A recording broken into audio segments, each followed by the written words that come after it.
You are now tuned into the truth frequency. We are TFR. TFR. Truth Frequency Radio.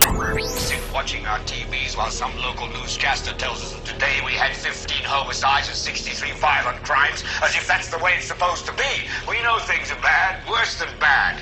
They're crazy. It's like everything everywhere is going crazy, so we don't go out anymore. We sit in the house, and slowly the world we're living in is getting smaller, and all we say is, please, at least leave us alone in our living rooms. Let me have my toaster and my TV and my steel-belted radios, and I won't say anything. Just leave us alone. Well, I'm not going to leave you alone. In every revolution, there's one man with a vision. Captain Kirk, I shall consider it.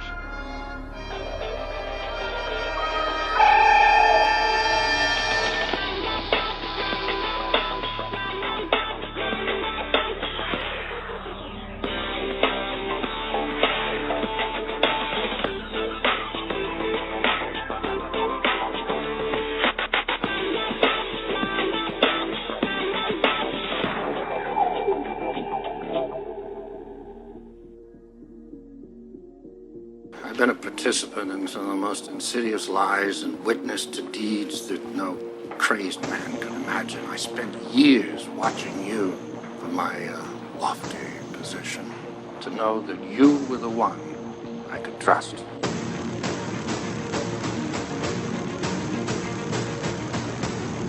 And why did you lie to me?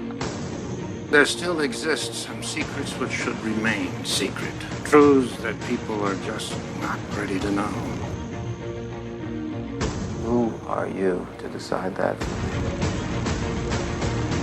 The world's reaction to such knowledge would be far too dangerous. Dangerous? You mean in the sense of outrage? Like the reaction to the Kennedy assassination, or MIAs, or radiation experiments on terminal patients. Watergate, Iran-Contra, Roswell, the Tuskegee experiments. Where will it end? You want answers? I think I'm entitled. You want answers? I want the truth! You can't handle the truth! Get out! Or what? You'll kill me?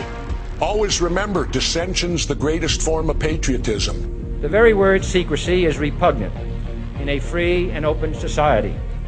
And we are, as a people, inherently and historically opposed to secret societies.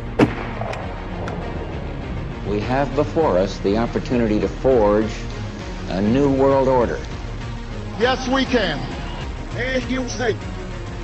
Let us never tolerate outrageous conspiracy theories.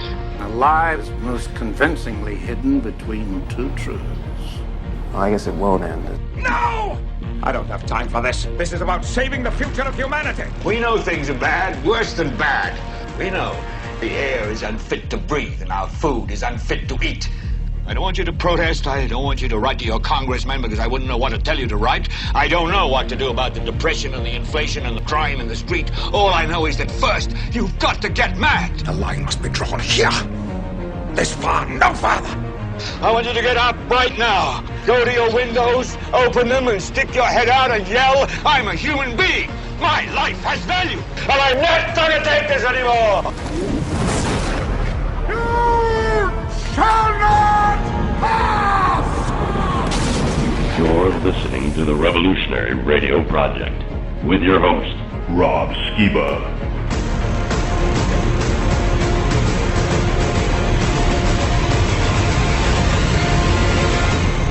Hello and welcome to the Revolutionary Radio Project. I am your host, Rob Skiba. And tonight I'm going to continue my series on the Flat Earth controversy. And, whenever I play that intro, I'm going to deal with the potential, at least, of a conspiracy. Are we dealing with a conspiracy here? Now, there's some people that say that the fact that people are even discussing this right now is part of a conspiracy that was generated to get us all to look stupid and make the Bible look bad and Christians look bad, and it's against us for that reason. What if, though, that the conspiracy is the other way around? Now, let's just think about that for a minute, because a lot of people have been asking me, well, okay, if this flat earth thing is true, if we are in a flat enclosed system exactly as the Bible describes, then what's the motive? Why would they lie to us? Well, I mean, the motive seems pretty easy to me. Quite clear, actually.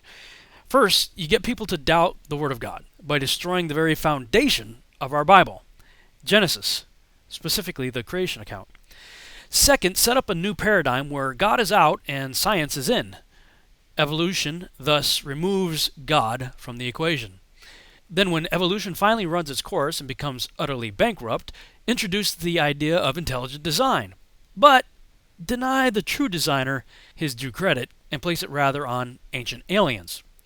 Then promote the ancient alien theme as much as possible in all forms of media by perpetrating the concept of Earth as a tiny blue marble, orbiting an average sun in an average galaxy among trillions of other galaxies in an ever-expanding universe.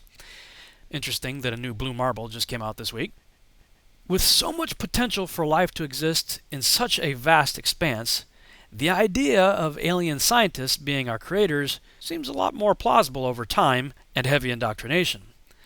The stage is finally set for our ancient alien creators to return and bestow upon us their miracles, signs, and wonders in order to convince us all the more that all religions are false.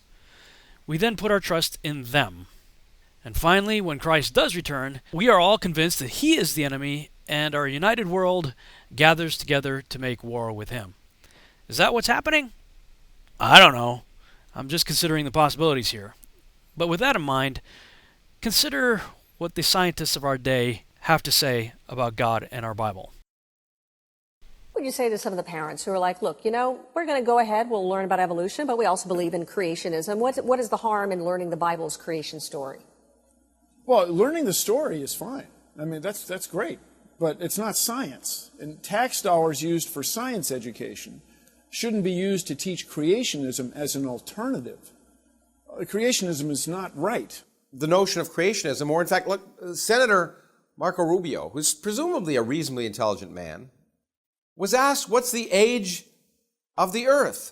And ultimately, either because he actually believed it or he was trying to appeal to some constituency, had to argue that it's a big mystery, that somehow we should teach kids both ideas that the earth is 6,000 years old and that it's 4.55 billion years old, which is what it is. If you think about that, somehow saying that, well, anything goes, we shouldn't offend religious beliefs by requiring kids to understand reality. That's child abuse. It sounds very laudable to teach the controversy, to teach both theories, but there aren't two theories. There's only one theory around. There's only one game in town as far as serious science is concerned. Of course, you get negative reactions from creationists, but who cares about creationists? They don't know anything. He's like primary atheist of the world. And so if you're going to talk about science and religion, you need people like that to find out where are they thinking, where are they taking us, what's it all about. But we couldn't just feature Richard Dawkins. We need some other views here. And so we combed the landscape. And we found a Jesuit priest. This is the academic order of the Catholic Church. And we have with us Father Martin. Welcome to Star Talk. Thank you very much. All right. You, as a modern Catholic, have no problem with evolution. Correct. Correct. I can't say the same about other theologians who walk this earth. So what does that mean? It means that in the world, in politics, in all of this. Sure. Well, it means that different Christians have different viewpoints on that. I'm a firm believer in evolution. There are some people who don't believe it. I'm not sure how you can't be convinced if you see the kind of archaeology and the sort of the kind of history of the world. But there they are. So I can't account for ignorance. Okay, so not to put words in your mouth, Sure. But what you might be saying here in this conversation is that for religion to go forward and not be in conflict with science, it needs to embrace what science finds about the natural world and not jump in the face of the scientists and say, that conflicts with my interpretation of Scripture, therefore you must be wrong. No, I agree. And I think most religious scientists, I'm not a religious scientist, would say that and would say, this Yes, is they helping, would, by the way. Yeah, Yes. This is helping me The ones I know. understand. Yeah, this is helping me understand God's beautiful world. And I think what happens sometimes is, religion gets caricatured. So obviously, if you're religious, you must not believe in evolution, which I think is Most false. Well, it's certainly true for some. You're saying it's not true for all. I'd say for a few. When we come back, we're going to find out if you have to give up your religion to believe in evolution. Clearly, the good father here doesn't. But how about others? When Star Talk continues.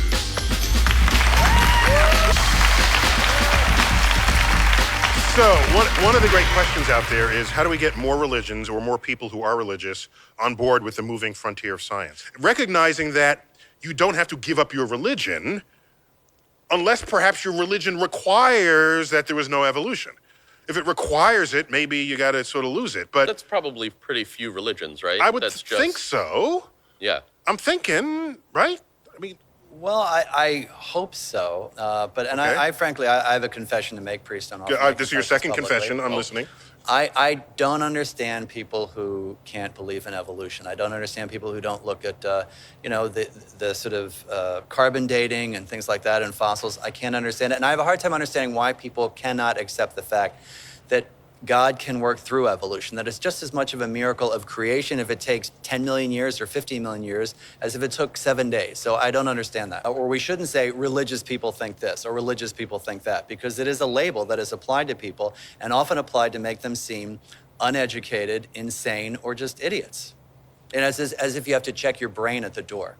If you add up all the begats in the book of Genesis, for example, you get an age for the earth.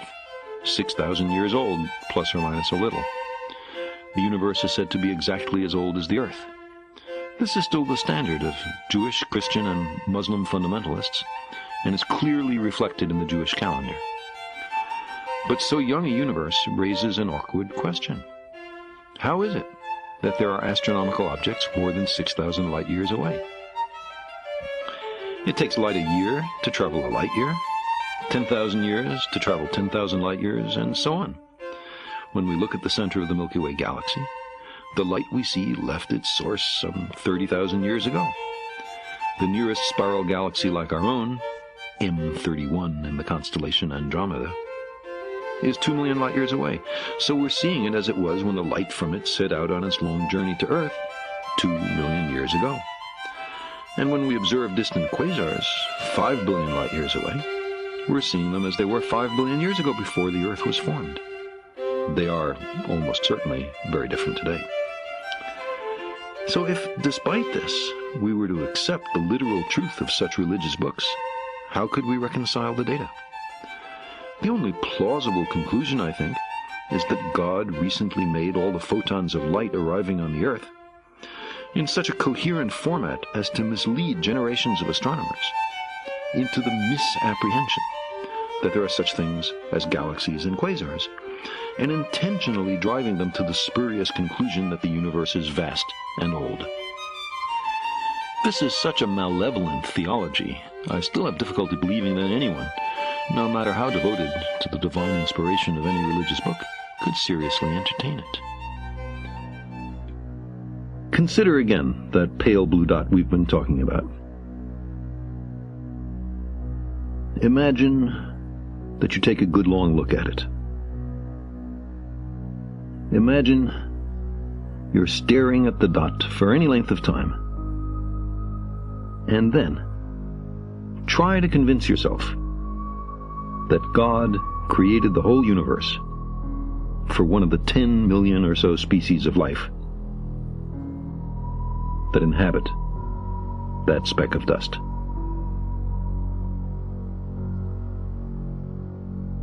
Now take it a step further.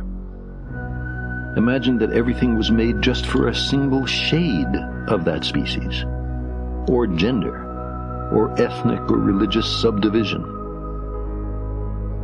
We can recognize here a shortcoming, in some circumstances serious, in our ability to understand the world. Characteristically, we seem compelled to project our own nature onto nature. Man, in his arrogance, thinks himself a great work, worthy of the interposition of a deity. Darwin wrote telegraphically in his notebook, more humble, and I think truer, to consider him created from animals. Close quote. We're Johnny-come-latelys. We live in the cosmic boondocks. We emerged from microbes and muck. Apes are our cousins. Our thoughts and feelings are not fully under our own control. And on top of all this, we're making a mess of our planet and becoming a danger to ourselves. I want to make an important point. This is not all people in the world, this is Americans, religious people. It depends on which study you get. You ask, do you pray to a personal God? These numbers vary, but they're high and they're up around 90%. Okay? It might be 85. That's actually not important. That difference is not important for the point I'm about to make. It's high, okay? In the West, in America, 90%. Okay? What percentage of educated people are religious? The number drops. I'm talking about graduate degrees here. Among all people with masters and PhDs, the religiosity drops. Somewhere around 60%, might be 65. The point is, it drops with education level. Now let's bring in scientists. How about what percentage of scientists in America are religious? You average over all the branches, it's about 40%, maybe 35%. In there's a range, of course. Biologists, physicists, astrophysicists are lower. The sort of engineers and mathematicians are higher. So it averages out to about 40%. So this looks like scientists are 40% down from 90% from the general public. But that's the wrong, no, it's 40% down from 60% because all scientists have graduate degrees. So the graduate degree in any subject gets you halfway there. The science is the increment from the educated degrees. I mean, from the all educated people. That takes it down to 40%. Now you go to the elite scientists. This is a well-known number. 7% are religious, claiming a personal God to whom they pray and intervene in their lives. I submit to you that with the current atheist fervor that has taken on over the past several years, I would say launched, the modern atheists they're called, launched by the Dawkins book and the Hitchens book and the Sam Harris book and the like. And I was just in Borders recently, couldn't believe it. Sorry I didn't have a camera. Borders books, there it was. A section called Atheism. It was like, I'd never seen that before. It's like, okay. There it was. They had enough critical mass of books to make a section. So, here's my problem, here's my concern. When you're educated, and you understand how physics works, and you're mathematically literate, and you understand data, and you understand experiment, and you go up to someone who doesn't have that training, and they are religious, and you ask them, why are you religious and believing in invisible things that influence your life? What's wrong with you? Okay? That's unfair. It's not only unfair, it's disrespectful for the following reason. Until that number is 0, you've got nothing to say to the general public. These are scientists among us in the National Academy of Sciences who are religious and pray to a personal God, and I know some of them. And you're fighting the public for the religious beliefs? Figure that one out first, because maybe there's an asymptote. Maybe you can't change everybody. Maybe that's telling us something. Maybe there's something in the brain wiring that positively prevents some people from ever being an atheist. And if that's the case, in a way, they can't help it. And you'll never know it because you're not one of them. So I ask you, first, for compassion with the public, but you should target your exercise and your experiments on understanding that number. Because that's not 0. Yes, it's low, but it's not 1%, it's not 0.5% or 0.1%. It is 7%. 1 out of 14. If this were the National Academy of Sciences with 900, you'd have 100 people in here. Did I do that right? 7%? 65. Carry the 2. What, 65? Sorry, 7 times 9, yeah, so 6, yeah. You have 65 people in here among elite scientists praying to their personal God. So, now, I don't care. I actually personally don't care what people want to believe. This country was founded on religious freedoms. That's how that happened, okay? And what enabled the religious freedoms is that our Constitution makes no mention of God at all, which means nobody's God reigns supreme over anybody else's. And therein is the religious freedom that attracted all these waves of immigrants for centuries. And so, I don't have an issue with what you do in the church. But I'm going to be up in your face if you're going to knock on my science classroom and tell me that I got to teach what you're teaching in your Sunday school, because that's when we're going to fight. And I'm going to tell you something.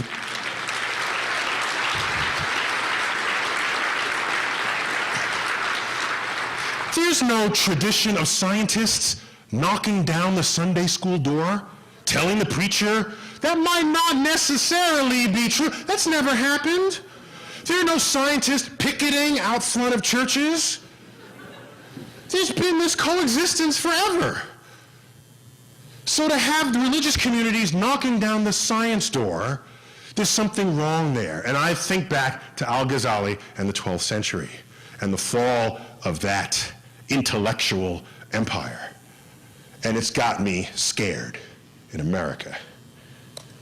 I wrote, do you remember that case in Jersey where this middle school kid, forgive me, I forgot his name, I met him, Matthew LeClaire, do you remember this?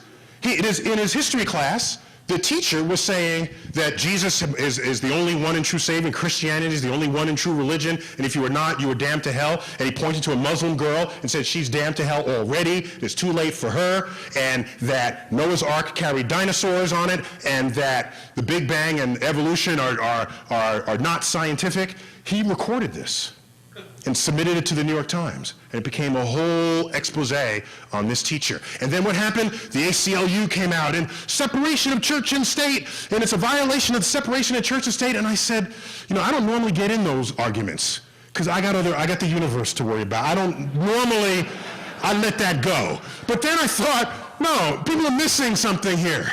It's not a case of a separation of church and state. It's not. It's not. Okay? I looked at the comments and the transcript. I ignored the part about Jesus being your Savior. I ignored the part about Christianity being the one and true religion. I paid attention to the statement that Noah's Ark carried dinosaurs, okay? And so, I wrote a letter to the editor of the New York Times that they printed, and I will read to you. To the editor, people cited violation of the First Amendment when a New Jersey school teacher asserted that evolution and the Big Bang are not scientific and that Noah's Ark carried dinosaurs. The case is not about the need to separate church and state. It's about the need to separate ignorant, scientifically illiterate people from the ranks of teachers.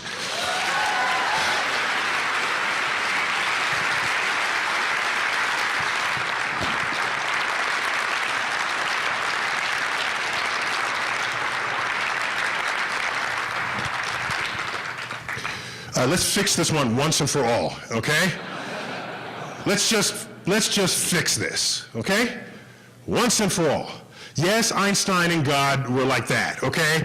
It's like God doesn't play dice with the universe. It turns out God does. That's what quantum mechanics is all about. He was wrong about that, okay? He mentions God a lot.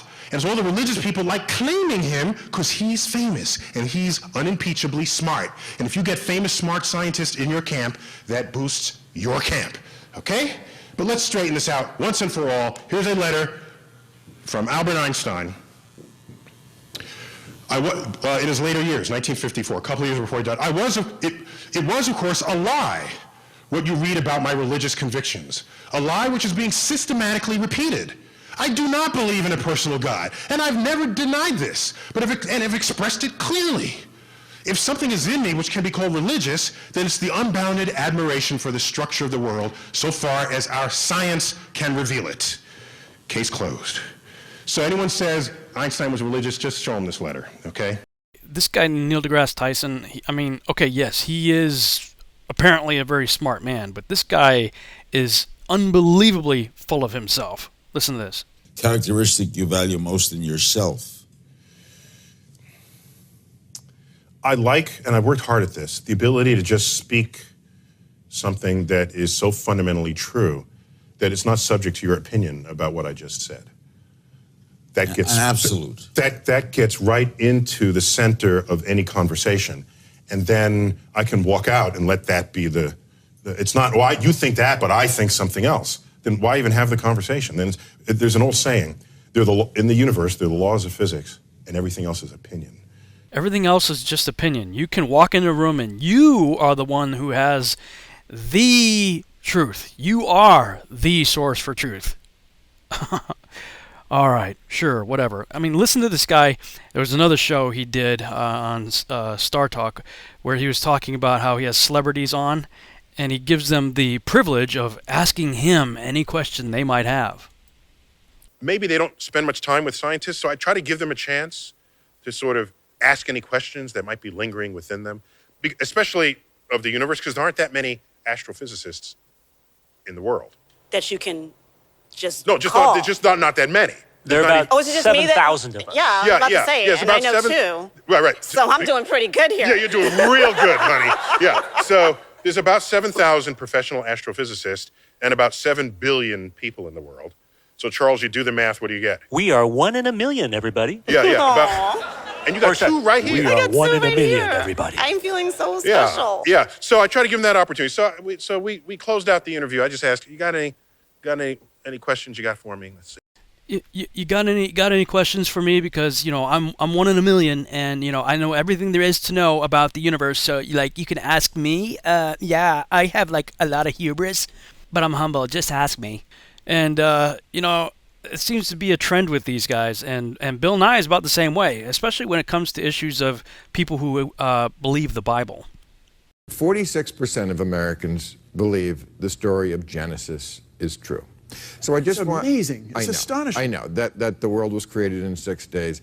Here again, another quote from your book. Inherent in the rejection of evolution is the idea that your curiosity about the world is misplaced and your common sense is wrong. This attack on reason is an attack on all of us. What do you mean by it's an attack on all of us? In other words, everything that the rest of us do as taxpayers and voters and citizens of the world, everything that we do to improve the lives of other people or to improve our own quality of life, to build buildings that rely on our understanding of physics, to build sewer systems that rely on our understanding of gravity, that all of this is inconsistent with this other world view that where they take the Bible literally, as written in English, by the way, take that literally and deny everything else that gives us all these wonderful things that our society provides, food, clothing, and shelter. So when you are attacking our science or our ancestors who made these discoveries about nature, you are, for me, attacking all of us who embrace it and use it and want to make the world better. So are you urging people to give up on the idea of creationism? Oh, yeah, please. I get it. You don't want the schools teaching this stuff, or if they do it in religion class, that's one thing, but certainly not in science class. But I guess alongside that, do you also need parents to stop teaching this to their kids as well? Because obviously, if you're from a religious family, presumably you're going to be hearing this at home as well as at school, yes? I just really want to, in general, it's not religion that's teaching creationism. It's a special subset of a certain religion that's teaching creationism. I just really want to say it's not a broad brush on that. And so, yeah, our problem is when parents are brought up with this extraordinary worldview, they bring their kids up with these extraordinary worldviews, and it's really hard to change when you're a grown-up. I mean, it's harder than quitting smoking or what have you. And so our trouble is, for a society that needs as many scientifically literate people as possible, and I'm not talking about the United States, I'm talking about the world, Canada especially, we need as many people who are literate, who can make good decisions as voters about what's reasonable, what's a good thing to do, what's not a good thing to do, what we need to put our resources into, what we should not put our resources into. We need those people to understand science well enough to make good decisions. And of course, we need engineers and scientists to change the world. The amazing thing is that every atom in your body came from a star that exploded. And the atoms in your left hand probably came from a different star than your right hand. It really is the most poetic thing I know about physics. You are all stardust. You couldn't be here if stars hadn't exploded, because the elements, the carbon, nitrogen, oxygen, iron, all the things that matter for evolution weren't created at the beginning of time. They're created in the nuclear furnaces of stars, and the only way they can get into your body is if the stars were kind enough to explode. So forget Jesus. The stars died so that you could be here today. Okay? And anyway. 40%, 45% of the American people believe literally in Adam and Eve, believe literally that the world is only 6,000 years old. I mean, that's a shocking figure, and you can't duck out of it by saying, oh, sophisticated theologians don't believe it. Unfortunately, what sophisticated theologians believe isn't really relevant to what the majority of Christians do believe. When we're talking about moral philosophy, when we're talking about the origin of the cosmos, when we're talking about the origin of life, when we're talking about why we all exist, there is no reason whatever why we should treat the writings of scribes in whatever it was, 800 BC, 600 BC, as being particularly wise. We could listen to Confucius, we could listen to the Buddha, there are all sorts of people we could listen to, and we could listen to modern philosophers as well and modern scientists as well. Once again, I come back to the point, there is nothing special about the Bible. You don't believe that the Earth is round only if you're an astronaut. You don't believe Napoleon existed only if you're a historian. You believe these things because they're facts, proved by evidence. Evolution is also a demonstrated fact. The truth really is out there. It's not a matter of opinion. Oh, really? You know, I would beg to differ. If you look at the so-called evidence for evolution, it is seriously lacking, and most of it is based on circular reasoning. It's the whole, oh, well, that rock layer right there, that's from the Jurassic period. Well, how do you know? Well, because we found this dinosaur right here, and we know this dinosaur is from the Jurassic period. Well, how do you know that dinosaur is from the Jurassic period? Well, because we found it in that rock layer right there. And this is what passes for science. Okay? And it's just like that, exactly like that. And it's pushed on us from a very young age in our secular school systems and movies and television all over the place. This is what passes for science, and it's indoctrination. That's what it is. And today, 75% of kids from Christian homes that go to public schools are going to reject the Christian faith, mostly because of this great age of the earth issue. How old is the earth? Evolutionists claim it's 4.6 billion years old. But what does the evidence say? Let's take a look. There are so many evidences of a young earth. The Methuselah tree, the Great Barrier Reef, erosion rates. Continents are eroding at a rate that would level them in just 25 million years. We've got comets in our solar system, but they only last 100,000 years. Why do we still have comets? Sahara Desert is growing, oil is still under pressure. Earth's magnetic field is actually getting weaker, putting a maximum age of 25,000 years on it. Earth's rotation is slowing down, the moon is receding, the human population is at 6.5 billion. Trace that backwards, it all started 4,400 years ago, right when the Bible says the flood occurred. Why? Because the earth is young, not old. The textbooks in our schools are filled with the idea of millions and billions of years. The next time you hear someone say millions and millions of years ago, stop them and ask, were you there? Science is knowledge derived from observation and study. Can you observe, study, or demonstrate something that happened billions of years ago? Absolutely not. It is true that over half the scientists believe in evolution. That is true, but that does not make evolution true. Just because a bunch of scientists believe something does not make it true. They have a long history of being wrong. They used to teach that a big rock will fall faster than a little rock. They were wrong. They used to teach that if you were sick you had bad blood. This was known as the doctrine of humors. It was believed that if you bled out the bad blood you would get better. There used to be places all over the United States where you could go and get your blood taken out. You knew where they were because out front they had a white pole with a red stripe around it. The barber was the bloodletter. And right beside George Washington, when they were bleeding him to death, was a Bible that told them, for the life of the flesh is in the blood. Now let's say you went scuba diving and found a sunken boat with a treasure chest full of old coins. You look at one of the coins and it has a date of 1600 on it. You reach in and pull out another and it reads 1700. You reach in and pull out a third coin and it has a date of 1800. Now I'm going to ask you a simple question. When did the boat sink? You ought to be able to figure out that the boat sank after 1800. It could not have sank before 1800 because we have a coin in there from 1800. This most recently dated coin becomes the limiting factor on when the boat sank.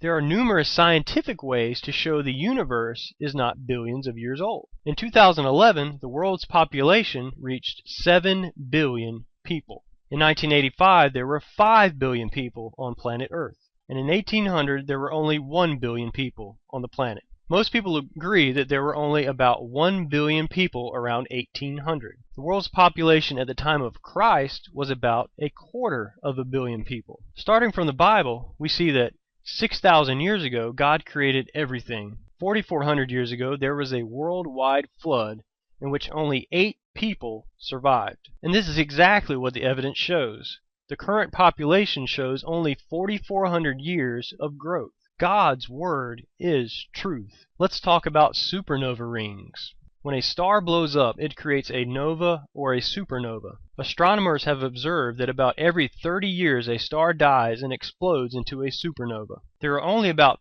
300 supernovas. Let's see, 300 times 30 equals about 9,000 years. Well, if the universe is billions of years old, how come there are less than 300 supernovas? There should be several hundred million of them. This is evidence that shows that the universe is only thousands of years old, not billions. Textbooks say red giant stars evolve into white dwarfs stars over billions of years.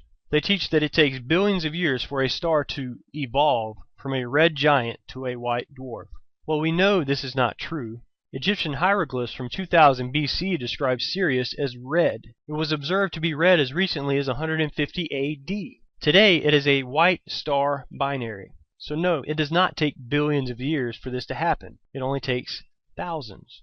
Jupiter is cooling off, and therefore cannot be billions of years old. If it were billions of years old, it would have cooled off by now. Here we have the moon.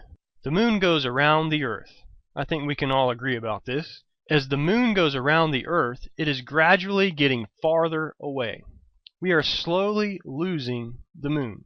It's leaving us a couple of inches per year. Not a big deal. But if the moon is getting farther and farther away every day, that means that it used to be closer. Well, if we bring the moon in closer, we start to create a problem because the moon is what causes the tides. If the moon were closer, the tides would be higher. There's a law called the inverse square law. If you brought the moon to 1/3 the distance, you flip the 1/3 and square it, you get 9 times the gravitational pull. If you were to do all the math on this, you will find out that the moon and the Earth would have been almost together just over 1 billion years ago. Walt Brown, in his book In the Beginning, says that this fact alone puts the age of the Earth-Moon system at less than 1.2 billion years max. Short period comets are losing material and have a life expectancy of less than 10,000 years. If the universe is billions of years old, why do we still see comets? They should all be gone by now. Magnets lose their strength with time. The Earth's magnetic strength has declined 10% in the last 150 years and 40% in the last 1,000 years. Since it is getting weaker, that means that it used to be stronger, and it cannot be more than 25,000 years old. The Earth's magnetic field alone limits the Earth to being less than 25,000 years old. This also means that carbon dating cannot work for more than a few thousand years. The Sahara Desert has a prevailing wind pattern. The wind almost always blows the same direction. This causes the desert to grow. The process is called desertification. They did an in-depth study of the Sahara Desert and came to the conclusion that the Sahara Desert is probably about 4,000 years old. So the desert started growing about 4,000 years ago. If the Earth is millions of years old, why is there not a bigger desert somewhere? Why would the biggest desert on the planet be less than 4,000 years old? Well, let's start from the Bible and see if we can figure this thing out. The Bible says that 6,000 years ago, God created everything. 4,400 years ago, there was a worldwide flood. It's pretty hard to have a desert under a worldwide flood. So I predict that the oldest desert should be less than 4,400 years old.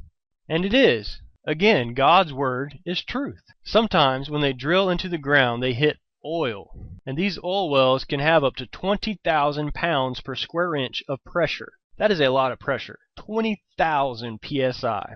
The people that have studied this have concluded that the rock can only hold that pressure for about 10,000 years or less. They say it should have cracked the rock and leaked off in less than 10,000 years. So now I have two questions. Where did the oil come from, and why is it still under pressure?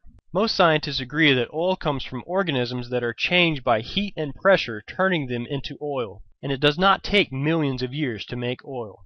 In 1971, they learned how to make oil in 20 minutes in the laboratory. In 1996, a proposal was approved in Western Australia that would build a plant to create oil from sewage sludge in just 30 minutes. There's a place in Texas that has turned turkey guts and other waste into oil. They said, we duplicated what Mother Nature does, but what Mother Nature took millions of years to do, we do in about 30 minutes. The Sinclair Gas and Oil Company uses the dinosaur as their logo. They say dinosaurs turned into oil. Mellowed for 80 million years. I don't think so. Again, let's start with the Bible and see what really happened. 6,000 years ago, God created everything. 4,400 years ago, there was a worldwide flood. During that flood, lots of animals and people drowned. They got buried by the gravel, rocks, and mud and sand, which got pretty heavy after a while, and eventually they were squished into oil. So the oil that is down there today is from the people and animals that drowned and got buried in the flood of Noah's day. Wood petrifies quickly. Here's some petrified firewood. Here's a petrified fish giving birth. It does not take millions of years to give birth. Here's a petrified cowboy boot with the cowboy's legs still in it. Here is a picture of the oldest tree on the planet. It is called the bristlecone pine. Now, tree ring dating is not an exact science. Trees often produce more than one ring each year. But this textbook says the oldest tree in the world is 4,300 years old. Now that is a pretty old tree. However, I have a question. If the Earth is billions of years old, why don't we have an older tree someplace? Why is the oldest tree 4,300 years old? Here is a picture of a coral reef. The largest coral reef in the world is off the coast of Australia and is called the Great Barrier Reef. Some of the reef was destroyed during World War II by warships and things like that. Afterwards, some environmentalists studied the reef to see how fast it grows back. They watched it grow for 20 years. After watching it grow for 20 years, they came to the conclusion that the reef is less than 4,200 years old. If the Earth is billions of years old, why don't we have a bigger reef someplace? And why is the oldest coral reef less than 4,200 years old? When it rains, 30% of the water runs into the ocean, bringing with it mineral salts. The oceans are getting saltier every day. Today, they are 3.6% salt. They could have gone from fresh water to 3.6% salt in less than 5,000 years. If the Earth were millions or billions of years old, the oceans would be much more saltier. If you have ever been in a cave, the guide always says, don't touch the formations because they take millions of years to form. They say this formation in New Mexico started 250 million years ago. I don't think so. Some say that the fastest they can grow are 2.5 inches per 1,000 years. Again, I don't think so. Here are some 50-inch stalactites growing under the Lincoln Memorial that was built in 1922. The photo was taken in the 1960s, so this happened in only about 40 years. It didn't take millions of years. Here's a bat covered with flowstone before it could even rot. Here's a picture of a guy in a building in Indiana that has huge cave formations in the basement from where the water had been leaking through the limestone. The picture was taken only 40 years after the building was built. Here's a picture from a mine in Australia. The mine was closed for 55 years, and when they went back in, there were these huge cave formations inside that only took 55 years to form. Again, it did not take millions of years for these things to happen. Did you know that at the current rate of erosion, the continents would erode flat in 14 million years? Obviously, the continents have not eroded flat, so the Earth cannot be millions of years old. Erosion features all over the Earth show there was much greater erosion in the past, probably from Noah's flood. The whole world was destroyed by Noah's flood. Here we have the Grand Canyon. This textbook says over millions of years, the Colorado River has carved out the Grand Canyon from solid rock. This textbook says the Colorado River has cut through layer upon layer of rock over millions of years. I don't think so. If a dam were built across Grand Canyon, a large lake would form. In fact, right after the flood of Noah's day, there used to be two huge lakes there, Grand Lake and Hopi Lake. The lakes are long gone, but the beaches are still there. You can still see the beach line. They got too full, went over the top, and washed out that canyon relatively quickly. That canyon is a washed out spillway. So no, it did not take millions of years for the Grand Canyon to form. It formed quickly, just after the flood. That seems a whole lot more reasonable to me. If you've ever looked into a lot of the problems with evolution, you find that there's way more than you ever hear, certainly in the secular school system. You may not agree with everything you just heard right there, but if any of those are true, just like the analogy of the coins in the box, when did the ship sink, the youngest one, if it's definitive, if you can absolutely prove it, it sets the stage for the rest of the investigation. And as far as I'm concerned, that's a lot more believable, the story of origins and the tangible, observable, physical evidence that we can look at, than what we find in the, say, theoretical field of science, like what somebody like Neil deGrasse Tyson might have to say concerning our origins. In the beginning, about 13.7 billion years ago, all the space and all the matter and all the energy of the known universe was contained in a volume less than 1/trillionth the size of the point of a pin. Conditions were so hot, the basic forces of nature that collectively described the universe were unified. For reasons unknown, this sub-pinpoint-sized cosmos began to expand. When the universe was a piping hot 10 to the 30th degrees and a youthful 10 to the minus 43 seconds old, before which all of our theories of matter and space break down and have no meaning. Black holes spontaneously formed, disappeared, and formed again out of the energy contained within the unified field. Under these extreme conditions, in what is admittedly speculative physics, the structure of space and time became severely curved as it gurgled into a spongy foam-like form. During this epoch, phenomena described by Einstein's general theory of relativity, the modern theory of gravity, and quantum mechanics, the description of matter in its smallest scales, were indistinguishable from one another. As the universe continued to expand and cool, gravity split from the other forces. Quickly thereafter, the strong nuclear force and the electroweak force split from each other, which was accompanied by an enormous release of stored energy that induced a rapid 30 power of 10 increase in the size of the universe. The rapid expansion of the universe, known as the epoch of inflation, stretched and smoothed out the cosmic distribution of matter and energy so that any regional variation in density became less than 1 part in 100,000. Continuing onward with what is now laboratory-confirmed physics, the universe was hot enough for photons to spontaneously convert their energy into matter-antimatter particle pairs, which immediately thereafter annihilated each other, returning their energy back to the photons. For reasons unknown, this symmetry between matter and antimatter had been broken, which led to a slight excess of matter over antimatter. For every billion antimatter particles, a billion plus 1 matter particles were born. This asymmetry was small, but really, really important for the future evolution of the universe. As the universe continued to cool, the electroweak force split into the electromagnetic force and the weak nuclear force, completing the 4 distinct and familiar forces of nature. While the energy of the photon bath continued to drop, pairs of matter-antimatter particles could no longer be created spontaneously from the available photons. All remaining pairs of matter-antimatter particles swiftly annihilated, leaving behind a universe with 1 particle of ordinary matter for every billion photons, and no antimatter. Had this matter over antimatter asymmetry not emerged, the expanding universe would forever be composed of light and nothing else, not even astrophysicists. Over a roughly 3-minute period, protons and neutrons assembled from the annihilations to become the simplest atomic nuclei. Meanwhile, free-roving electrons thoroughly scattered the photons to and fro, creating an opaque soup of matter and energy. When the universe cooled below a few thousand degrees Kelvin, about the temperature of fireplace embers, the loose electrons moved slowly enough to get snatched from the soup by the roving nuclei to make completed atoms of hydrogen, helium, and lithium, the three lightest elements. The universe is now, for the first time, transparent to visible light, and these free-flying photons are visible today as the cosmic microwave background.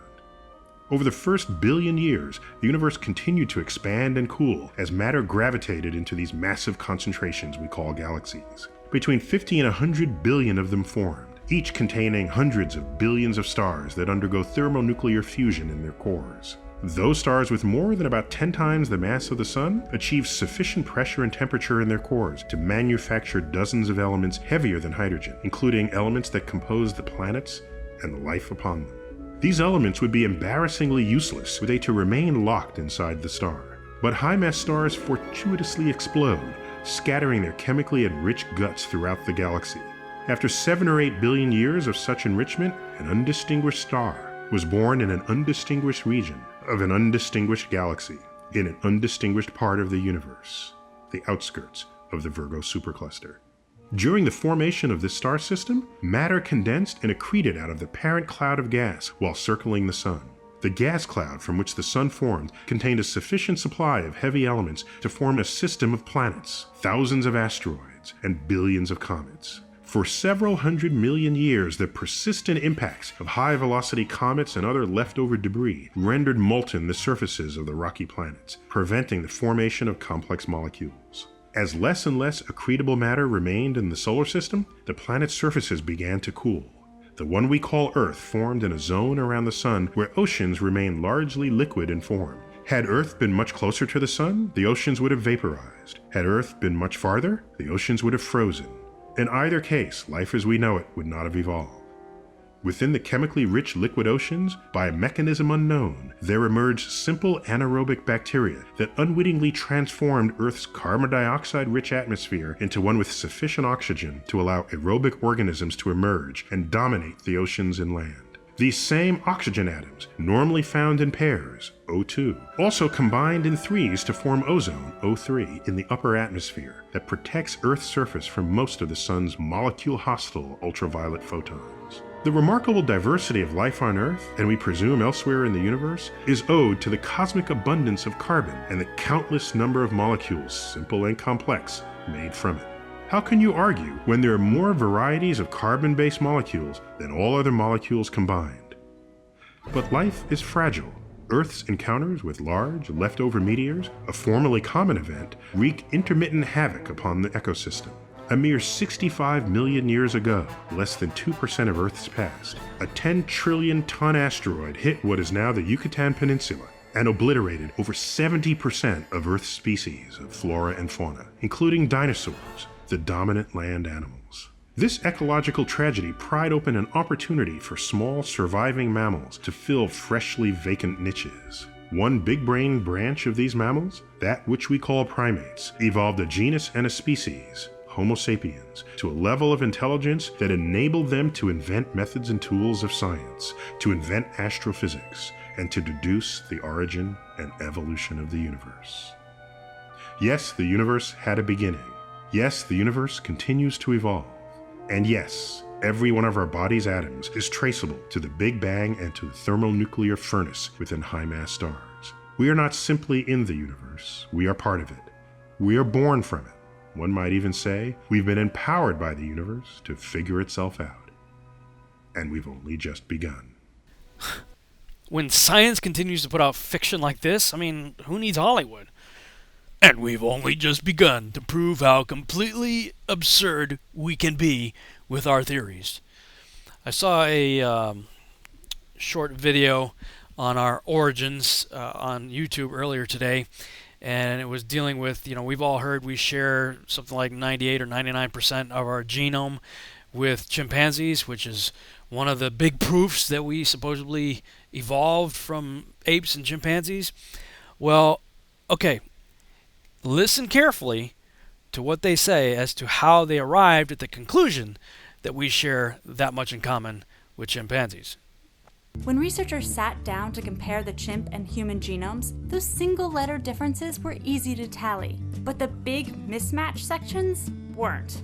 For example, if a genetic paragraph, thousands of letters long, appears twice in a human scroll, but only once in its chimp counterpart, should that second human copy count as thousands of changes, or just one?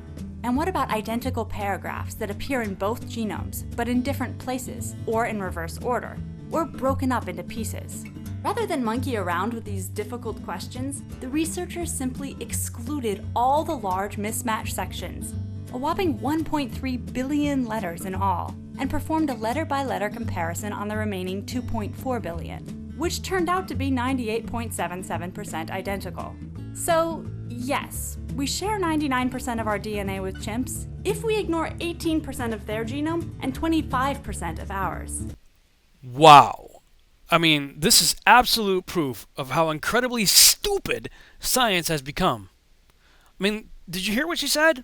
When addressing the issue of our alleged link to chimpanzees, she said, the researchers simply excluded all the mismatched sections of DNA, a whopping 1.3 billion letters in all, and performed a letter-by-letter comparison of the remaining 2.4 billion, which turned out to be 98.77% identical. So yes, we share 99% of our DNA with chimps if we ignore 18% of tangible, observable, factual evidence from chimp DNA, and we ignore 25% of ours, which conflicts with it. Guys, that's outrageous. How we can continue to tolerate such absolute absurdity, it's beyond me. This is not science. All right, this is the natural result of the depravity that comes from ignoring the Word of God, and it's the byproduct of hating God. You have written that God is a psychotic delinquent invented by mad, deluded people. No, I didn't say quite that. I said something rather better than that. Oh, well, please tell us what you said. Please tell us what you said. Well, I would have to read it from the book. No, please. The God of the Old Testament is arguably the most unpleasant character in all fiction. Jealous and proud of it, a petty, unjust, unforgiving control freak, a vindictive, bloodthirsty ethnic cleanser, a misogynistic, homophobic, racist, infanticidal, genocidal, filicidal, pestilential, megalomaniacal, sadomasochistic, capriciously malevolent bully. So that's what you think of God? Yeah. How about if people believed in a God of infinite lovingness and kindness and forgiveness and generosity, sort of like the modern day God? Why spoil it for them? Why not just let them have their fun and enjoy it? I mean, I don't want to spoil anything for anybody. I write a book, people can read it if they want to. I believe that it is a liberating thing to free yourself from primitive superstition. So religion is a primitive superstition? Oh, I think it is, yes. So you believe it's liberating to tell people that there is no God? I think a lot of people, when they give up God, feel a great sense of release and freedom. Well, then who did create the heavens and the earth? Why do you use the word who? You see, you immediately beg the question by using the word who. Well, then how did it get created? Well, by a very slow process. Well, how did it start? Nobody knows how it started. We know the kind of event that it must have been. We know the sort of event that must have happened for the origin of life. And what was that? It was the origin of the first self-replicating molecule. Right, and how did that happen? I told you we don't know. So you have no idea how it started? No. Nor has anybody. Nor has anyone else. Evolution is a fact. It's documented by science. Right, and how did that happen? I told you we don't know. Believe these things because they're facts proved by evidence. Evolution is also a demonstrated fact. The truth really is out there. It's not a matter of opinion. So you have no idea how it started? No, nor has anybody. Nor has anyone else. What do you think is the possibility that intelligent design might turn out to be the answer to some issues in genetics or in evolution? It could come about in the following way. It could be that at some earlier time, somewhere in the universe, a civilization evolved by probably some kind of Darwinian means, to a very, very high level of technology and designed a form of life that they seeded onto perhaps this planet. Now, that is a possibility and an intriguing possibility. And I suppose it's possible that you might find evidence for that if you look at the details of biochemistry, molecular biology. You might find a signature of some sort of designer. Wait a second. Richard Dawkins thought intelligent design might be a legitimate pursuit? And that designer could well be a higher intelligence from elsewhere in the universe. Well, but that higher intelligence would itself have had to have come about by some explicable or ultimately explicable process. It couldn't have just jumped into existence spontaneously. That's the point. So Professor Dawkins was not against intelligent design, just certain types of designers, such as God. Of course, and this is where Ancient Aliens enters the picture. Coming from an academic like Richard Dawkins. He's like the main spokesperson for evolution these days. Which means if that's the main view of evolution, that's what's making it into the textbooks. And of course, that's what we are being indoctrinated with on a regular basis on primetime television. You know, Ancient Aliens is just one of many shows out there putting forth that idea. I'm reading a book I've mentioned in previous broadcasts, 3 books actually, but if I was to recommend one, all 3 of them are good. The Zetetic Astronomy by Dr. Samuel Robotham, 100 Proofs Earth Not a Globe by William Carpenter, and Terra Firma, The Earth Not a Planet, Proved from Scripture, Reason, and Fact. If I was to say, if you asked me which one was the best of the 3, or you know, which one would I recommend if you could only get one, I would say get Terra Firma. This book is awesome. And I'm going to quote something from chapter 7, section 1.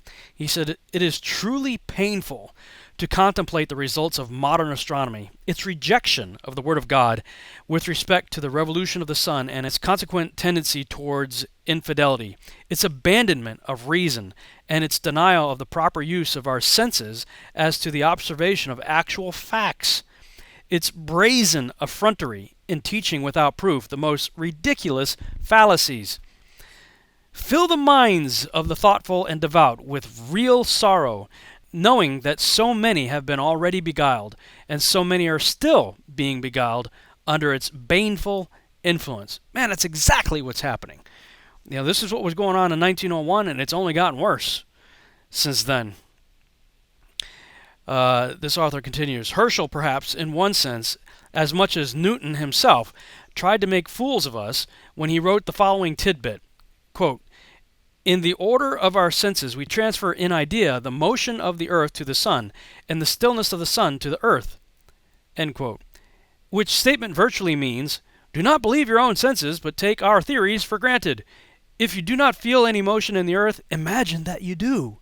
And if you see the sun circling in the heavens, suppose that it is the earth which does so." Truly, it was his own senses which were disordered when he taught that it is the earth and not the sun that moves. The absurdities of modern astronomy are nowhere more apparent than in theories respecting the sun. And let me just say, at this point, while I haven't committed to fully embracing the flat enclosed earth thesis, although I do admit that that's what the Bible clearly says. I mean, it says what it says, and there's no way around it. So I'm kind of in the, okay, I believe, but help my unbelief mode right now. But that said, as I've continued to dig, one of the subjects that keeps coming up is the idea of heliocentricity versus geocentricity. And this much I am prepared to say. With all the stuff I've been looking into, I'm becoming more and more and more convinced. In fact, I might even well just say I do now believe in geocentricity. There's actually a movie coming out, or I think it's already come out, called The Principle. And I'm going to play some clips from the trailer and some other interviews with the filmmakers. Check this out. Everything we think we know about our universe is wrong. There is a crisis in cosmology. This is the moment of truth. All these things are rather strange, and we don't know why they're occurring right now. We are in a special place. I do believe that the universe was created by God. It's an exciting time for cosmology because everything has changed. If our Earth really turns out to be special, then I would say God made a mistake. The universe is going to eventually run out of energy and all life will die. The future looks very bleak.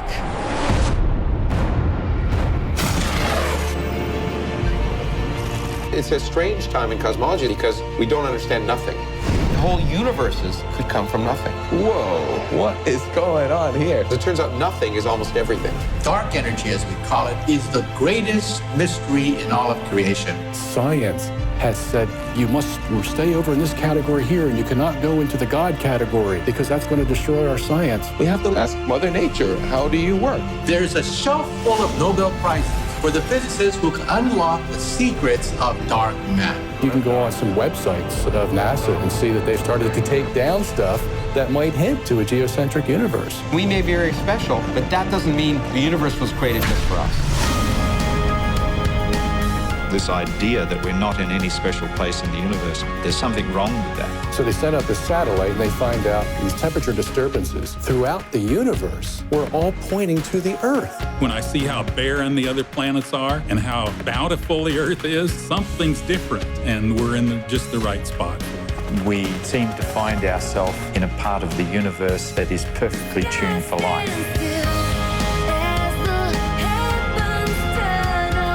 Life is extremely rare, and that we are in fact the only life in our entire universe. Now I actually think we're very significant. The Earth is a very special place, no two ways about it.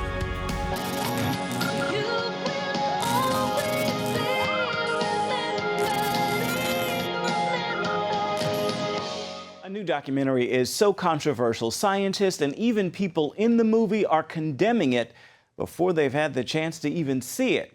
Paul Strand talked to the even more controversial executive producer to find out why the film is causing such outrage and why, if people see it and believe it, it'll have the effect of literally putting Earth back at the center of the universe. The principle goes to the very edges of the vast universe and to the latest science to present what its makers believe is solid evidence the whole universe is aligned with and circling around Earth and its Milky Way galaxy. As if the galaxies preferred to lie at some periodic spacing out from the Earth. This is sort of like saying that our galaxy is somewhere near the center of the universe, and when you look at the galaxies arrayed all around us, they're on sort of like giant shells. If you're a believer in the Big Bang, you believe that there's going to be this smooth explosion that's not going to have any distinguishing features, and it's not going to have any center. So if you find a center in that big mass, well, that means somebody had to make it that way. There's a designer behind it. Earth at the center of the cosmos was accepted dogma till Copernicus in the 1500s suggested everything isn't moving around Earth. On that Copernican principle, most of the modern science has formed that says Earth is just one more meaningless moving orb among trillions in a purposeless, unplanned universe. By questioning that Copernican principle, this new documentary is outraging some scientists, even some who are in the film, like physicist Lawrence Krauss.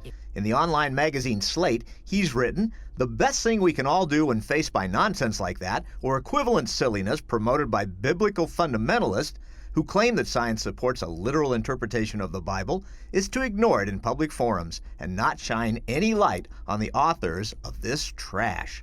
But scientists in the film admit their own theories about how the universe works don't come close to fitting with the latest data. However, in cosmology, we're off by a factor of 10 to the 120. That is 1 with 120 zeros after it. This is the largest mismatch between theory and experiment in the history of science. In the principle, Krauss describes a radiation permeating the whole universe. The cosmic microwave background is the afterglow of the Big Bang. The only source of radiation we've ever discovered that comes to us from all directions of the sky. The principal's executive producer says 3 recent probes of this show the same proof that the universe and its galaxies are arrayed around Earth and the Milky Way. If all of the radiation, which comes from everywhere in the universe, there's no place we don't see it, and it's all coming toward us and aligned with us like this, on a 23.5 degree tilt and with our equator, the Earth is like a little pea compared to like the Milky Way. You know, what is this universe doing being aligned with this little pea? But that's what they found 3 times in 20 years. On the same day Kraust announced the film, so did its narrator, Kate Mulgrew, the famed Captain Janeway of Star Trek Voyager. She said on her Facebook fan page, "I was a voice for hire, and a misinformed one at that." But in this promo material for the principal, Mulgrew spoke of totally getting its content before she did her narration. I have to fully understand it. I have to separate it out. Do you know, it has to make perfect sense to me. As the film prepares for its first public showing this weekend, Bob's son Genis has also had to beat back accusations by physicist Kraust and others that he's an anti-Semite and Holocaust denier. It's been blown up so out of proportion. As a matter of fact, I had to make a statement, a public statement, and I made it two separate statements. I believe in the Holocaust, you know, I love the Jewish people, I'm not an anti-Semite, all this stuff. His supporters say son Genis is the victim of made-up stories and half-truths. The principal's creators suspect the attacks were a coordinated campaign to keep people from concentrating on the evidence in the film that there is provable design in the universe and Earth's at the center of it, like what scientists found with the 2005 Sloan Digital Sky Survey of all the visible cosmos. As far out as we could see in the universe, the galaxies were aligned in concentric spheres around, guess what? Earth, or our galaxy. The film's makers are first testing to see if the principal might make it as a theatrical release before they'll put it on DVD and online. Paul Strand, CBN News. Now, let's switch gears a little bit here and take on a topic that is sure to be very controversial with many of you. In school, we are all taught the heliocentric model of our solar system. The heliocentric model is the one that we are all familiar with, where the sun is in the center of our solar system and all of the planets orbit around it. However, what you probably did not know is that mathematically speaking, the geocentric model is every bit as viable. So is everything we know wrong? Well, if the Copernican principle is wrong, then yes. Because as Bob said, everything is interpreted through that epistemological grid. And if that foundational assumption is wrong, then yes, our picture of the universe is fundamentally wrong. Now, the scientists will argue back and forth about this. They are very invested in a very successful model. But that model has a lot of patches in it. Dark matter, dark energy, you know, these things have not been observationally confirmed. They believe they must be there because their formulas have gotten them so far, and so they'll plug in these other entities to make the equations work. But there is a strong and growing, very credible group of scientists who are beginning to question the Copernican principle. For example, we all learned about dark energy. Dark energy is causing the universe to accelerate its expansion. Well, George Ellis and a group that he works with, that we talk about in the film with, they said, wait a minute, let's just play with this for a second. Let's look at the world through a different view. Let's put Earth near the center, and let's get rid of the Copernican principle. Can we explain everything we see without dark energy? And the answer is yes, you can. And you will see many papers now in the peer-reviewed journals. They call it void cosmology. And the idea is that we're at the center of a void, and if we assume that the Earth is in that special non-Copernican position, we don't need dark energy to explain these observations, and that's big. That's big, because nobody has a clue what dark energy is. Well, that's one of the things, Bob, isn't it? That it seems to me that, okay, so there's a big riddle here that, at least from the purely scientific point of view, there's this big riddle, and the riddle is, you know, how does the universe work? Okay, at some point, you know, you throw out a guess about some aspect of it, and then to support that guess, you have to come up with 3 more guesses, and to support those 3, they each spin off 10 more. Well, at what point do you get called on the fact, hey guys, every time you come up with one of these further guesses, you're further removed from anything observable. Yeah. But, you know, it makes it on the cover of Time magazine, and the average Joe goes, ooh, dark matter. I have the slightest idea what that means. The guys hypothesizing it barely know what it means. So what does that say of the way I think everybody there's so many people in modern culture walk around with this like, ooh, science, wafting the incense at the altar of, and And I mean, your point earlier, yeah, we know how a cell phone works, and that's cool. But this stuff is so much theory and hypothesis, and there's nothing to back it up. It's really kind of unscientific science. Has there ever been an experiment done to prove that the Earth is revolving around the sun? Yes, there was several experiments in the 1800s. Dominique Arago, Armand Fuseau, Augustin Fresnel, but one of the most famous was the Michelson-Morley experiment in 1887. Let's assume the ether frame moves relative to the Earth from left to right. Michelson-Morley used a half-silvered mirror to split a beam of light so that it travels in two different directions along two paths of equal length. This is the light beam before it is split. Moving in a perpendicular direction to the ether frame, this beam would be blown off course and would have to travel a little further. Traveling back down this path again, perpendicular to the ether, would also move this beam off course, if the ether existed. This beam, moving parallel to the ether and in the same direction, would increase its speed. This beam, again parallel to the ether, but moving in the opposite direction, would be slowed down. Here the two light beams are recombined together, and if they are in phase, they will constructively interfere. But if the speed was different in the two paths, they would combine to give an interference pattern. No. Tell us about that. Well, they used light beams to measure whether the Earth was moving, and they found that there was no movement. The Earth has to be moving 30 kilometers per second to complete its annual revolution, and they found out that it wasn't moving in a very precise. Michelson could have calculated it to 1/100th of what he got in his experiment. That's how sensitive his instruments were. What did the experiment involve in terms of apparatus, so we can get a concrete understanding of what they found? If the Earth is moving around the sun, and we shoot that light beam in the direction that the Earth is moving, okay, and then we shoot another light beam perpendicular to that, well, the one that's in the direction of the Earth's movement should be impeded in some way if it's moving through space, whereas this one is going perpendicular would not be impeded. Why not? Because it's not going through space. It's just going north and south. Okay. Okay? And what they found, they expected to have a 30-kilometer difference between these two light beams. There was no difference.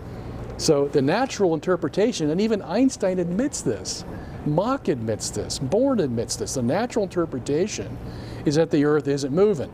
So how do we get out of that? Well, you invent special relativity. And now you say, well, the reason that light beam wasn't affected when it went toward the motion of the Earth is because the apparatus shortened. Huh? Yeah, Michelson's apparatus shortened as it was going with the Earth in its orbit around the sun. Wait, you're telling me that the contraction of mass was invented to explain away the results of the Michelson-Morley experiment? Yes, and that's what my book will tell you, and it's been admitted by all the scientists. Well, isn't there any experimental confirmation that as you approach the speed of light, there's a contraction effect? The impression is that there's all kinds of experimental confirmation. That was invented. There's no proof to it. Really? Yes, all the physicists will tell you there's no proof to it. Not that I'm surprised, you understand. Yeah. I know what the scientific community is capable of in terms of mass deception. Evolution is a mass deception. But I wasn't aware that they don't really have any even purported scientific confirmation in terms of physical measurement. No, nobody of the contraction effect. Nobody measured a contraction. But they put it into a mathematical formula called the Lorentz transform, and it's probably the most famous equation used in physics today. Does anyone expressly admit that, hey, we had to come up with this contraction effect because otherwise we're stuck with a motionless Yes, Earth? the very guy who invented it. Tell me what he Lorentz. admitted. Heinrich Lorentz says, I don't have any other explanation to this experiment of Michelson-Morley unless I contract the apparatus. Otherwise, we're going to have to believe the Earth is standing still in space. Unbelievable. Yeah. Can you give an approximate page reference for me to your book? I want to go back and read that right away. I'll send you an email. I'll show you where it is. Here's another objection. If everything is moving, in other words, all the stars in the universe are moving, how could we possibly determine if we are the center of this moving universe? Over the past decade or so, we have seen out to the very limits of the observable cosmos. We've mapped its largest structure, the cosmic microwave background, the oldest light in the universe according to the standard Big Bang model of cosmology. what we have discovered is shocking. On the very largest scales, we see a pattern of really big hot and cold spots which line up around a special axis, which has been dubbed the axis of evil. And it's quite puzzling. Why is there a special direction in space? Well, you know, it's interesting that you asked that, because in 2009 they set up a probe called the Planck probe. It just came back with the results in 2013 in March. I don't know if you heard about it or not. No. The European Space Agency set it up in cooperation with NASA. This was the third attempt that they had to nullify the data that they were finding in the cosmic microwave background radiation that permeates the whole universe, that the Earth was in the center of the universe. The first one they sent up was in 1990 called the COBE probe. It came back, showed the Earth was in the center. The WMAP was the second one in 2001, came back with the same data. And what they tried to do was say that this was all an error. It was some kind of misreading, or it was, there was contamination in the apparatus or the sky or whatever. So they sent up a third probe in 2009, just came back in 2013. Guess what? Same exact results. Same exact results. And what were the interpretations? Well, the Earth has to be in the center of the universe. And we have somebody quoted in our book, Lawrence Krauss of the Arizona State University, who says, yeah, this means we're in the center of the universe. Let's pick up on that point a bit. You mentioned that the background radiation, microwave radiation in the universe, supplied data from which it became apparent that the Earth was in fact at the center of a moving universe. Explain why that is so. Why do these data confirm that? Okay. Well, the Big Bang Theory predicts that there was an explosion 13.7 billion years ago. Okay? So if there was an explosion, then that means the explosion had to come out equal on all sides of the sphere. It had to be what they call homogeneous. Okay? And that's naturally accepted. It's like homogenized milk. Sure. You know, you shake that thing up and you can't see one place from another place. It's all homogenized. And that's what they needed for this Big Bang universe. What they found when they sent these three probes up, yeah, some of it was homogeneous, but it's like having a bowl full of Jell-O with two swords going through the middle of the Jell-O. What are the swords? The swords are the orientation of the cosmic microwave background radiation throughout the universe. What do you mean by the orientation? Okay, there's hot and cold spots they found. It's not homogeneous. There's hot and cold spots in this microwave background radiation, and if you align all these cold spots, it forms an X through the whole universe. Unbelievable. And guess what's in the middle? Oh, you're kidding. No. This is what the data shows. This is what the data shows. Okay, come on now. What mainstream publication recognizes The this? University of Michigan, Dragon Hutterer, Craig Copey, Glenn Starkman. These are all the guys who have done all the work on this microwave radiation. They write it in their papers. They wrote one in 2004, 2008, 2010, and 2012, and they're writing another one on the Planck probe. So you're saying these space probes were designed to explain away the X represented by the hot and cold spots? They wanted to make sure it wasn't an accident. Okay, so there were how many probes in total? 3 in 20 years. And you're saying that all 3 confirmed what then? That the Earth is in the center of the universe. On the basis of the hot and cold spots? Yes. Whose alignment represents an X. An X. And at the center of the X is the Earth. Right, and they call that X the axis of evil. That was coined. Scientists call that the axis of evil. Called it the axis of evil. That was coined in 2004 when Bush went into Iraq. Remember, he called them the axis of evil? So this cosmologist just picked it up and said, yeah, well, here's the axis of evil right here in the universe. So, in other words, they're enraged by the finding. Oh, yeah. Because it upsets their worldview, which has to displace the Earth's special position in the universe. Yeah. Which fits in rather nicely with a divinely created universe. Right. Made for man. All of cosmology is based on what we call the Copernican principle. Every piece of data that they get in their telescope has to be filtered through the Copernican principle. And that's what the Big Bang Theory does, NASA does it, ESA does it, everybody does it. The upsetting thing about this microwave radiation is it just totally defies the Copernican principle. The last probe confirmed that as well, you say? The last probe, yeah. As a matter of fact, where was that result reported? Obviously everywhere, but give me some examples. March 21st in the European Space Agency report. As a matter of fact, it's in our movie. What's their attempt to explain the latest probe's findings away? Anomalies. Anomalies? Mm-hmm. And all the anomalies conveniently line up in a non-anomalous way to verify their model. Right. This is amazing. So this brings us to the question of motive. We've been hinting at it throughout the discussion. There's obviously a motive at work here. Many people have recognized, not just believers, not just Catholics, but people like David Berlinski, for example, that science has become an ideology. Maybe you could take up that theme as we close out this interview. Yeah. Isn't there an ideological component? Yeah, I would even go so far as to say it's a religion. Science is a religion today. It's scientism. And they've already got the parameters within which they want to interpret the data. And they're not going to go outside those parameters. This is a perfect example. You do get some of them that break out of it, and they say, yeah, well, this defies the Copernican principle. We've read many papers like that, and we quote them in our book. Okay? But the motivation is, if the Copernican principle is wrong, that means all of science is wrong. Everything, cosmogony, paleontology, cosmology, archaeology, everything now becomes suspect because we can't support these long ages. We can't support this vast universe. As a matter of fact, we're in the center of it. How does that happen? Well, it's not going to happen by chance. Someone had to put it there, you see, and that's what they're scared of. That's the motivation. Let's say we just use modern science, just for the sake of argument. Let's say we use Einstein's general relativity, invented in 1915. Well, Einstein's general relativity said there's no difference between an Earth fixed in the universe and the universe going around it, as opposed to the universe remaining fixed and the Earth rotating. Those two are equivalent. Why? Because everything's relative in general relativity, you see. So modern science can't refute the idea. It was Einstein, Mach, Born. I mean, you go down all the prominent scientists of the day, they all agreed, yeah, there's no way we can refute that. The universe can go around the Earth. Or the Earth can rotate inside a fixed universe. Which one is true, they can't tell us. You see, that's the key point here. They can't tell us. Science can only go so far. Right.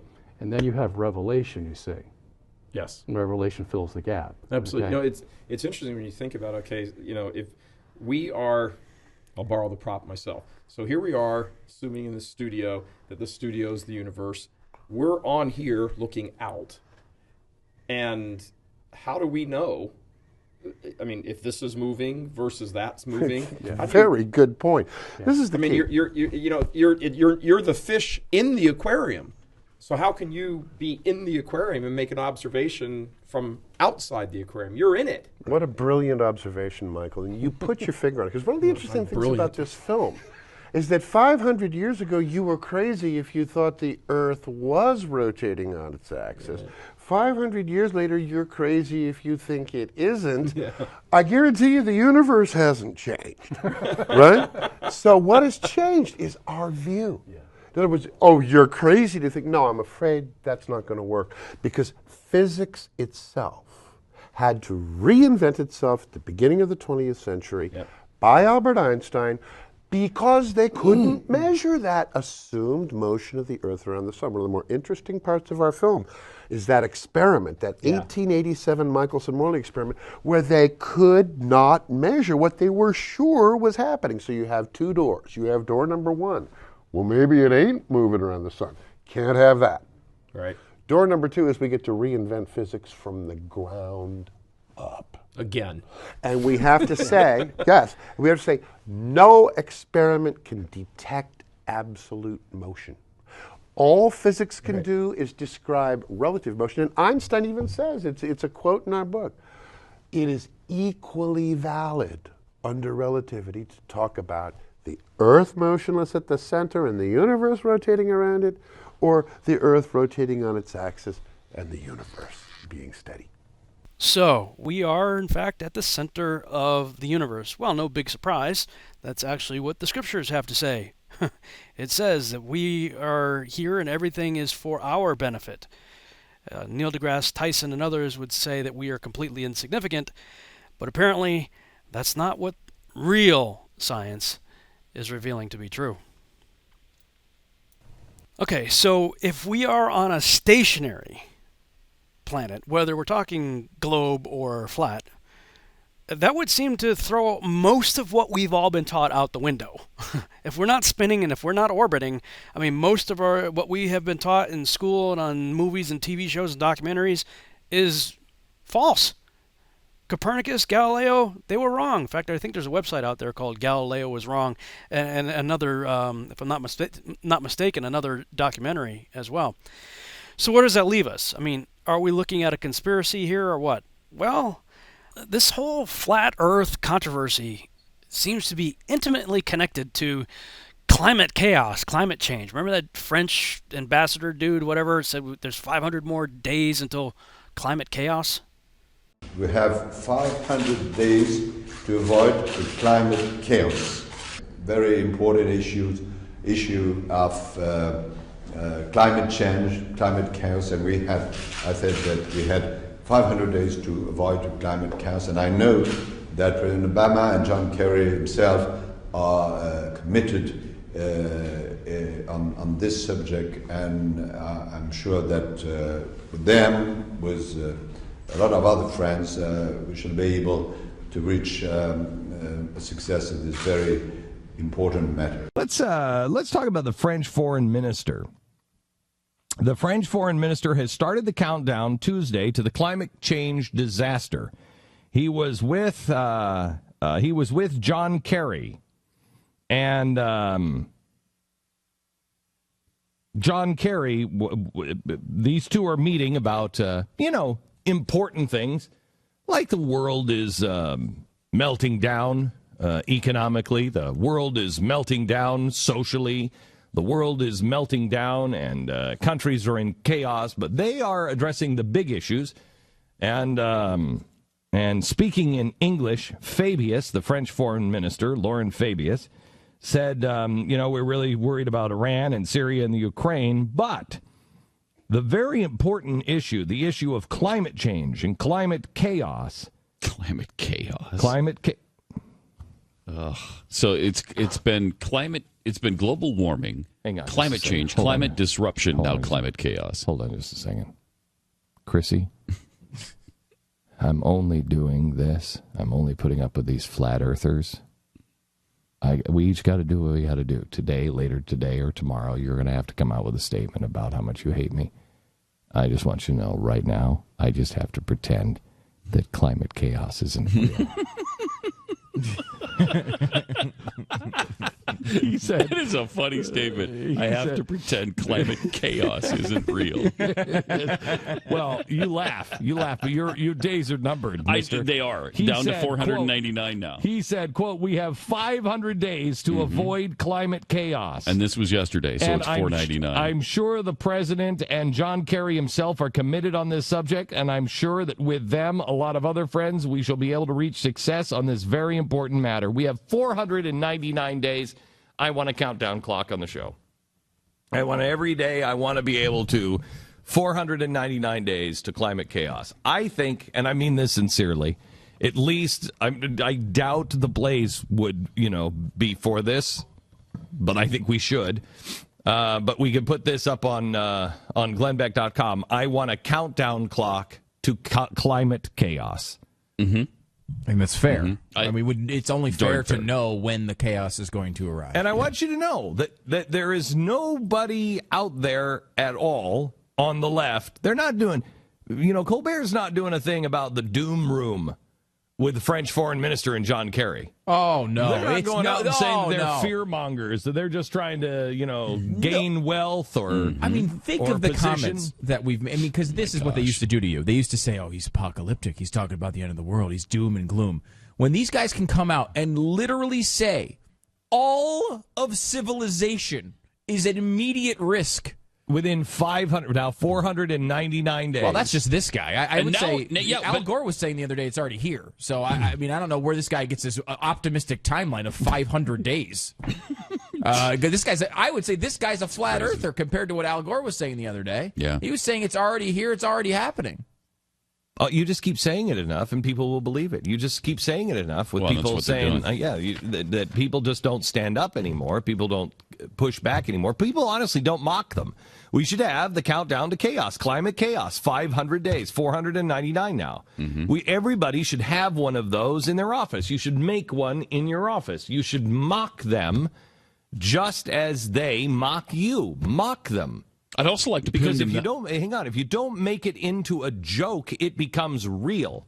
If you don't make it into a joke in your own home with your own kids, it will become real. They're going to school and they are hearing this nonsense. Climate chaos. Climate chaos? What are you talking about? Good question, Glenn Beck. I think we need to be asking, what the heck's going on here? And why is it intimately connected? Climate change, of course, is being pushed on us by NASA. And NASA's the only one giving us any real alleged proof that we're on a globe. And everybody, including the president, is linking flat Earth to this subject. We've got to move beyond partisan politics on this issue. I want to be clear. I am willing to work with anybody. Republicans, Democrats, Independents, Libertarians, Greens, anybody to combat this threat on behalf of our kids. I am open to all sorts of new ideas, maybe better ideas, to make sure that we deal with climate change in a way that promotes jobs and growth. Nobody has a monopoly on what is a very hard problem, but I don't have much patience for anyone who denies that this challenge is real. We don't have time for a meeting of the Flat Earth Society.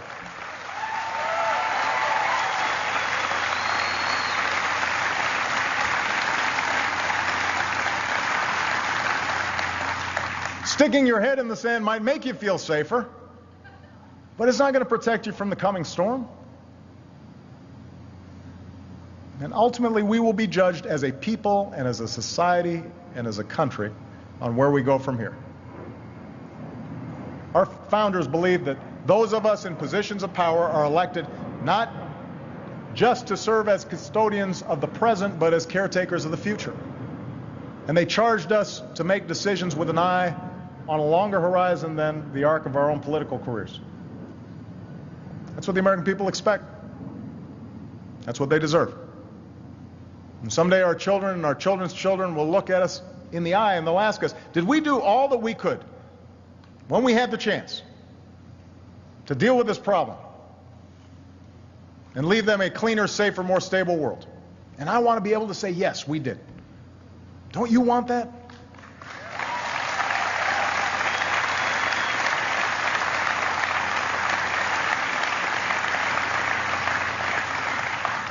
Americans are not a people who look backwards. We're a people who look forward.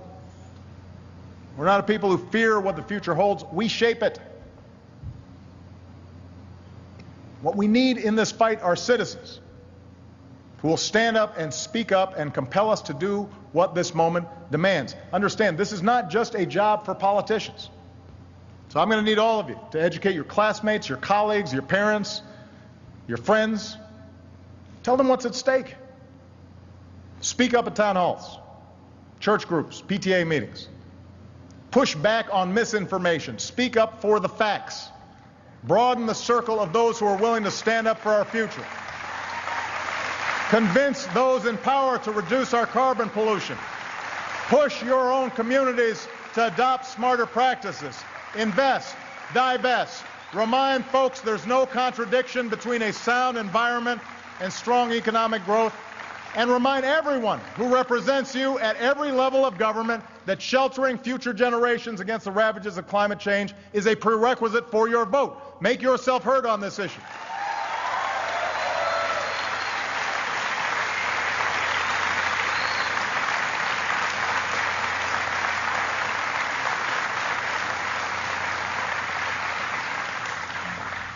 I understand the politics will be tough.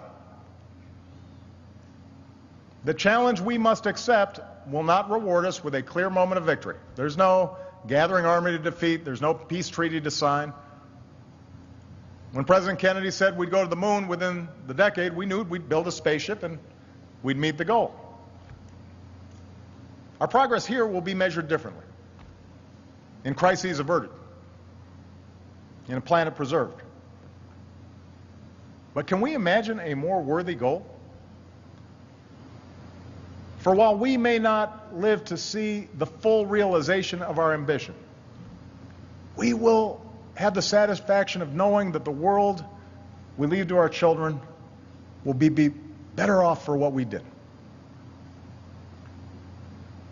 It makes you realize, that astronaut said all those years ago, just what you have back there on Earth. And that image in the photograph, that bright blue ball rising over the moon's surface, containing everything we hold dear, the laughter of children, a quiet sunset, all the hopes and dreams of posterity, that's what's at stake. That's what we're fighting for. And if we remember that, I'm absolutely sure we'll succeed. So thank you. God bless you. God bless the United States of America. I mean, there are a lot of different idioms that we can use to call somebody stupid, a moron, or an idiot, right? So why is it have to be connected with flat Earth? And it comes up over and over and over again. And of course, Bill Nye's also out there pushing this big climate change, climate chaos issue. First of all, we discourage the use of the term skeptic. When people say I'm a climate skeptic, no, you are a climate denier. You're a climate change denier. Right. And that's really important. And people say, well, what can we do about this? What can we do about this? Right now I'm saying talk about climate change. If you just raise the awareness of climate change. Have you heard this expression, millennial anger? Do you have this? Where the millennials are like, you guys have been in charge. You heard about climate change in 1988. James Hansen testified in front of Congress. And you haven't done about it. What's wrong with you people our age? People are going to have to leave Florida, leave Louisiana, the Gulf Coast. People are going to have to leave. And this is the developed world. And this is going to be everybody's problem. So the sooner we get to work, the better. Well, and part of the problem with all this, even if you look at the polling, there was a recent New York Times Stanford University poll that found that actually half of Republicans believe that climate change is happening. There you go. But if you look at the general polling, it's not a top issue for Democrats or Republicans. It's not an issue for the same feces throwers and flat earthers who you're talking about who vote in the primary. That's right. They don't That's care. the problem, is that steep. They have to get They're over going to that. shoot it down. But you're also hearing... Actually, there is a plan to pump sulfur dioxide into the air and reflect sunlight into space. Are you high? Right. You can't engineer a planet I'm like that. so glad you asked me that question. 37% think global warming is a hoax. Of course, that's 58% of Republicans. 28% of Republicans still think Saddam Hussein was behind 9/11. I mean, even the Republicans are not playing that card anymore. The most important poll is the climate change one, because you know what? There was on like the JFK assassination, there was polling on that. There's the Bigfoot, there's the lizard men. But, you know, that doesn't affect policy if you believe in lizard men controlling the government. You're not going to actually be involved in policy. But 37% of Americans who think that climate change is not real, that's scary. There are huge numbers of people who think that, look, 30 years ago, people thought that a lot of the scientists thought that the planet was cooling, not warming. So all of a sudden now the science is completely reversed. But if you that's go a canard, Bill, it is a canard to say that there is a total scientific consensus on global warming. There is not. There is not. That is not true. There are some scientists who believe in global warming and others who don't. Right, who work for Exxon. Right, it is absurd. It's always been absurd. There are scientists on the other side. You can't just win the debate by saying that. No, they're backed by the American Petroleum Institute and Professor Erwin Corey. Those are the people, scientists on the other side of the debate. For hundreds of millions of years, the climate of the Earth has been changing. You know that. But not at the level and the degree that it is changing right now. What scientists are have the telling... humility to... I don't understand. Look, I'm the one who's having humility. I'm saying we should have a debate here. You guys are saying that the debate is How about we just listen to the scientists? That's what I'm saying. Listen to scientists. Have the humility to believe people who know things you don't. It's like people like you guys who are saying, no, we can't have a debate on this. The debate is over. At some point, the debate has to be... But you're the one should have some humility to say, wait a minute, there are a lot of people who disagree. Should we still debate whether the Earth is flat? We're trying to move towards the future. They want to be stuck in the past. And we've heard this kind of thinking before. Let me tell you something. If some of these folks were around when Columbus set sail,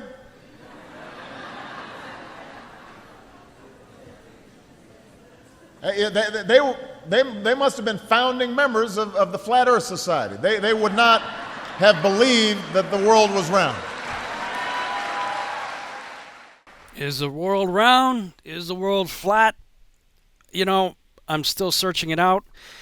But when you look at the names of various projects like Project Paperclip starting NASA, Project high jump going to Antarctica, Project Deep Freeze, and all of a sudden, after Deep Freeze, they start launching up high-altitude nuclear bombs into the air and calling it fishbowl. And then, of course, we have the Illuminati playing cards, also announcing that the Flat Earthers are onto something. So, I don't know, guys. Anyway, just something to think about. That's all the time we have left for tonight. Thank you guys so much for listening. We'll see you back next week on the Revolutionary Radio Project. Good night, everybody.